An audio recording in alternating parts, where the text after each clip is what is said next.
much confident, and I hope that more people will come out in large numbers and exercise the right to vote.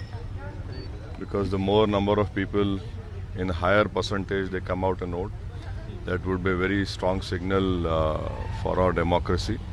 And this is the only time wherein people of Telangana or people of India will get a golden opportunity to exercise their choice of which candidate should they favor or which party. And I hope that they will come out and exercise their choice.